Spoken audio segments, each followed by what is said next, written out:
Hello, welcome to Anita the Pedagogue channel. Today, we will be looking at an analysis of the poem The City Planners by Margaret Atwoode.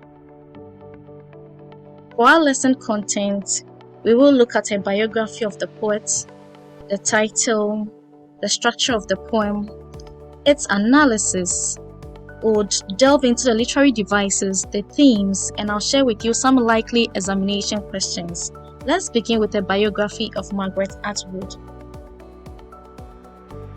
Margaret Atwoode was born in 1939 in Ottawa and grew up in Northern Ontario and Quebec, and in Toronto. She received her undergraduate degree from Victoria College at the University of Toronto and her master's degree from Radcliffe College. She is the author of more than 50 books of fiction, poetry, critical essays, and graphic novels. She has won many literary awards. Her latest novel, The Testament, is a co-winner of the 2019 Booker Prize.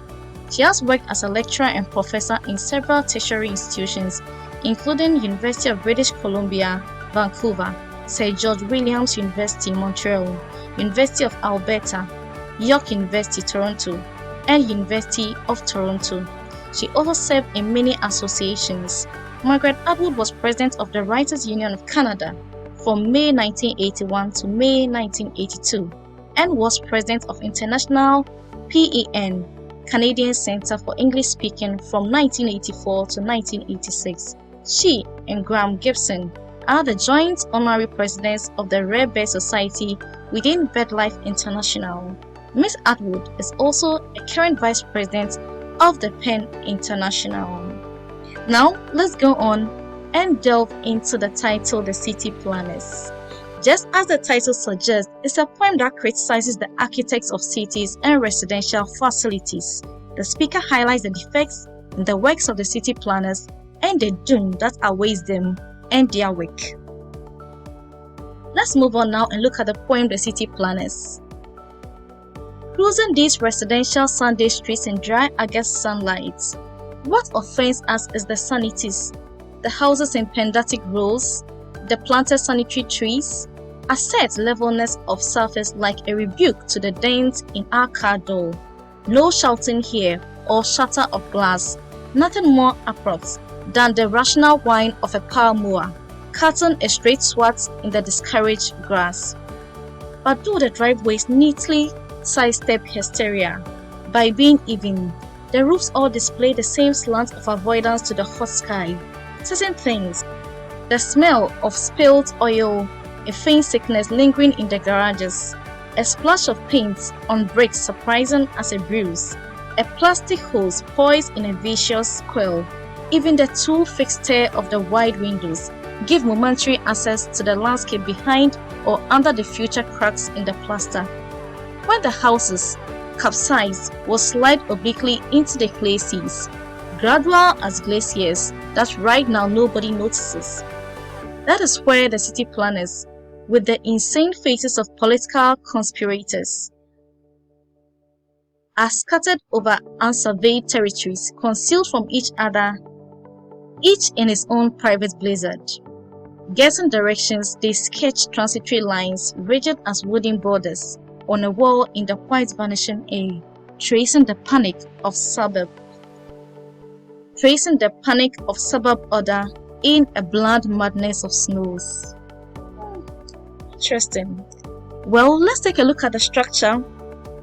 Now, this is a 7-stanza poem. We have stanza 1, stanza 2, stanza 3, stanza 4, stanza 5, stanza 6, and stanza 7. They make up 38 lines in total, and these lines, as you can see, are uneven. Some are very short and some are very long, and this shows how disconnected the residential facilities have separated their residents from one another. If we are looking at a deeper meaning for the structure of the city planners poem, let's delve deeper. So it is a free verse poem. It doesn't have a very standard pattern or structure, and the fact that the lines are uneven, and so are the stanzas. Stanza 1, for example, has 12 lines, while stanza 2 has 10 lines. And when we look at stanza 7, it has 2 lines, and that shows you how uneven the poem is, confirming that it is indeed a free verse poem. There's also the use of a lot of imagery, and the tone is that of disappointment. Well, let's move on and look at the analysis of the first stanza, that is lines 1 to 12. The first and longest stanza. The first stanza is the longest stanza. It has 12 lines and it sets the tone for the issues of the city to be addressed. From lines 1 and 2, the poem setting is on a Sunday in August during summer. We see this indication from sunlight. This gives an initial idea of warmth and relaxation since the speaker was out on a drive, perhaps with a family friend or a family member.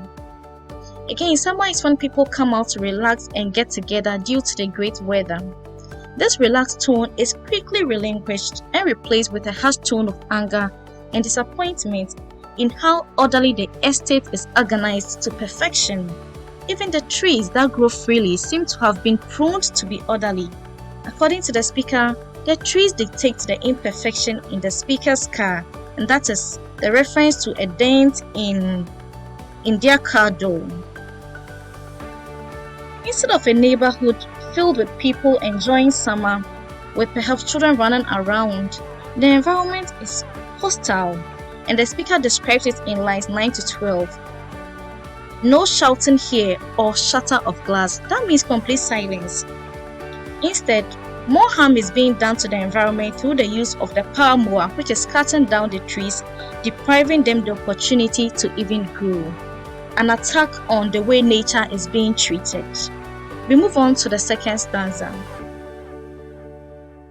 In the second stanza, the speaker contrasts the clean driveways description as avoiding the madness of the estate's perfection in how the building roofs are all uniform. An issue of global warming is highlighted in line 16 when the speaker explains the harsh sunlight is the reason for the slanted roofs, emphasizing the lack of vegetation due to deforestation to make way for land for them to construct the real estates. Other imperfections in this faultless estate include the smell of oil paint that has been spilled. Also, the garages are described as having sickness lingering around them, as well as the existence of a splash of paint, which is compared to a bruise, causing pain, showing a dent on the perfect estate. Another flaw is a plastic hose which has been personified as being poised in a harmful manner, like a snake perhaps. The stanza concludes with the wide windows of the buildings personified as staring intensely. Now the second stanza continues its idea to the third stanza. So here we see that the speaker ends the complaints of the real estate industry and begins to discuss the effects of these architects' designs. The wide stay of the windows give momentary access to the landscape behind or under the future cracks in the plaster. So it shows that there are some cracks, there are some defects, which implies these cracks are deficits in the building that will be revealed or seen in the future. We move on now to stanza 4. And in stanza 4, the speaker asserts the houses, these real estates, will collapse faintly into the sea. This will happen slowly compared to glaciers. And glaciers are large thick masses of ice that form on land when snow falls, and it gets compressed into ice over many centuries. Here the speaker draws our attention as it is compared to how the residential homes will be destroyed. And this also draws our attention to the issue of climate change. In stanza 5, the focus of the speaker is now on the city planners, taking us back to our title. And the speaker uses a metaphor to compare their faces to those of political conspirators. This doesn't mean they are politicians, however, they look like they are trying to use political tactics like propaganda and corrupt means to achieve their architectural plans, and they are described as being scattered around the world on unsurveyed territories, each seeking and each confined in their confused states or doom, that is their own private blizzard or snowstorm, showing that the city planners are all over the world, and wherever they are, their aim is to keep constructing these real estates that destroys the environment and also disconnects people. The speaker believes these city planners, who are architects, surveyors, building constructors and engineers, have no genuine interest in landscaping, city planning or design. Instead, they manipulate our physical environment to exert control over our lives and starve of their existential fear of destruction as the world spins inevitably into the future. And massive climate change exposes the insignificance of our short-sighted human civilizations. Let's look at stanza 6. The plans of the city planners are highlighted here. They plan to create building plans that will destroy the environment and disconnect people. And we see that when the speaker says they sketched transitory lines rigid as wooden borders on a wall in the white vanishing air. However, the existence of natural disasters, which usually come from nature, will thwart their efforts and work like a wall in the vanishing air. Let's look at stanza 7. Despite the doom they experience with the fall and rise of new civilizations, the city planners continue to create new cities that doom awaits, that is panic.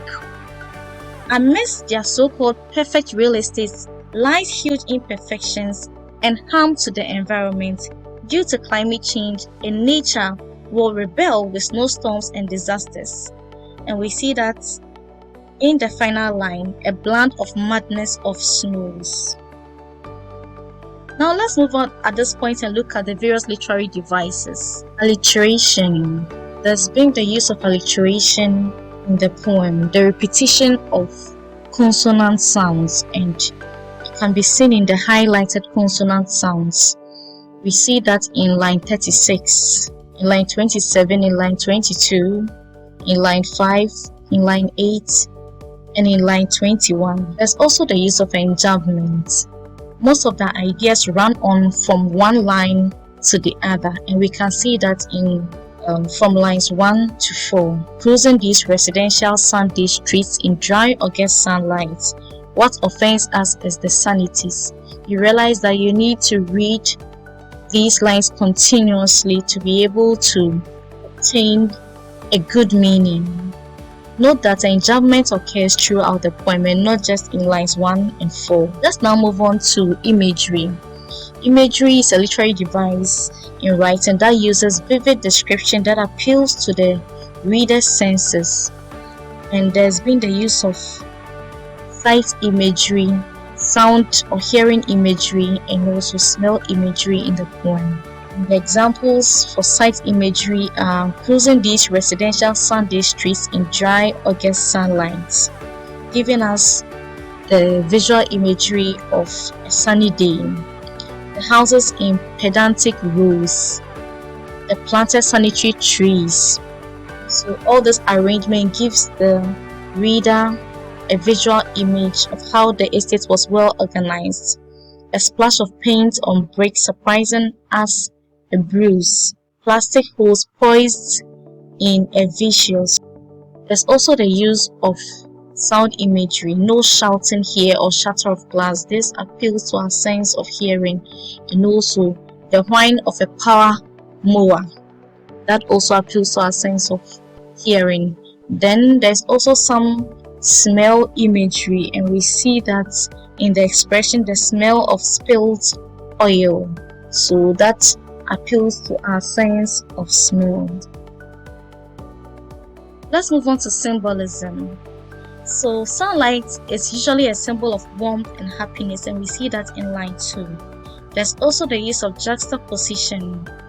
We see that in these expressions. What offends us is the sanities, comparing the peaceful Sunday sunlight summer warmth to an unpleasant feeling due to the appearance of the estate, which offends the speaker in lines 3 to 4.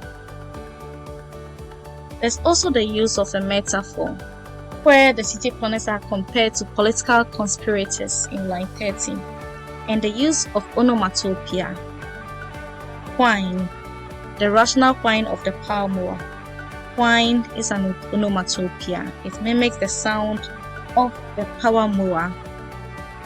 There's also the use of consonants, and for consonants we see the repetition of some consonant sound within some words in a group of expressions, and we see that in line 12 and in line 20. Cutting a straight swath in the discouraged grass. Now we see the repetition of the T sound, and also a splash of paint on bricks surprising as a bruise. So we also see the consonants P and S repeated or given sound, but this sound can be described as a kind of confusion and the displeasure of the speaker to the works of the city planners. There's also the use of simile, levelness of surface compared to rebuke. The city, the buildings or houses are going to collapse gradually as glaciers, the comparison. And in line 20 we see a splash of paint on brick, surprising as a bruise, comparing to that dent from the splash of paint as a surprise due to the perfect nature of the real estate, and is being compared to a bruise. There's also the use of personification. Driveways neatly sidestep hysteria, so giving the driveways that human attribute of hysteria. And also two fixed stare of the wide windows. The wide windows have been said to be staring in a two fixed manner. That is also personification, and avoidance to the hot sky, for the sky to feel hot like a human would say they feel hot. All these are examples of personification. There's also the use of oxymoron, and an oxymoron is when we have two contradictory words side by side. So we have order in a bland madness. So putting bland by madness makes that an oxymoron, because then it's at a point there's indecisiveness, is bland without taste, and then there is madness, which is quite definite. Also rational whine. So when you are whining, you are not rational, but here rational has been paired with whine. There's also the use of rhyme. There are half rhymes and full rhymes, and we can see that from the ends of lines 8 and 9, door and all. These are full rhymes, and there are also some half rhymes which we see at the ends of lines 2 and 3, plaster and under. Let's go on to the themes. The first theme I would like to talk about is control and conformity. One prominent theme in this poem is the idea of control and conformity imposed by urban planners. Atwoode portrays the city planners as distant, detached figures with absolute authority over the landscape. They are compared metaphorically to politicians due to their corrupt nature and their selfish nature. Their plans and actions are driven by a desire for uniformity, resulting in a sterile, monotonous environment. The poem critiques the loss of human connections, destruction of the environment, and the imposition of rigid structures that suppress nature's organic growth and diversity. That is cutting a straight swath in the discouraged grass. Let's move on to the second theme. This theme shows the contrast between nature and artificiality, and Margaret Atwoode presents the city as a sanitized, manufactured environment where every detail is meticulously planned and constructed. That is, the houses are in pedantic rows. This artificiality is juxtaposed with the unpredictability of nature due to the destruction of the environment. The poem highlights the potential consequences of suppressing nature, that is, the hot sky, and buildings will capsize like glaciers, suggesting that such interventions lead to natural disasters born of global warming. Another theme is critique of architecture and society. So this poem critiques modern society and its reliance on rationality and efficiency at the expense of human connection and emotional experiences. Atwoode expresses dissatisfaction with the homogeneous nature of urban planning, which she sees as reflective of a broader trend towards conformity and loss of individuality. The poem raises questions about the impact of modernization on human well-being and the erosion of meaningful human experiences in an increasingly industrialized and urbanized world. The fact that it was summer yet the residential estate was quiet with people in their rooms, leaving the place so undisturbed, which she described as an expression of a no shouting here or shatter of glass, nothing more abrupt. Environment indicates society is losing its communal living. Therefore, we need to replan our residential home settings. Another theme is environmental concerns or climate change concerns. The city planners also touches upon ecological concerns, emphasizing the consequences of human intervention in the natural world.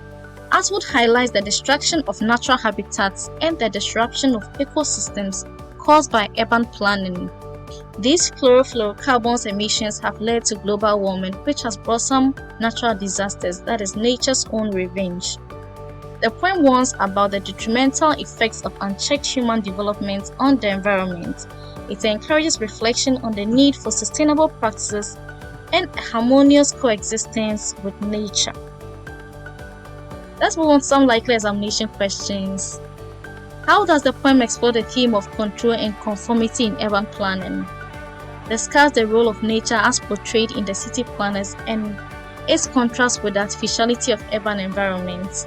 How does Atwoode critique modern society through her depiction of the city planners? Explore the significance of the title The City Planners and its relation to the themes of the poem. In what ways does the poem address the concept of individuality and its suppression in urban planning? Discuss the environmental concerns raised in the city planners and their relevance to our modern world. How does Atwoode use language and imagery to evoke the atmosphere and tone of the poem?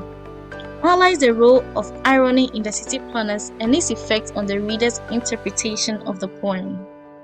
Discuss the symbolism employed by Atwoode in the poem and its contribution to the overall meaning. Explore the overall message or moral lesson conveyed by the city planners and its implication for society. This brings us to the end of our lesson on city planners today. Don't forget to like, share, comment, and subscribe for more content like this.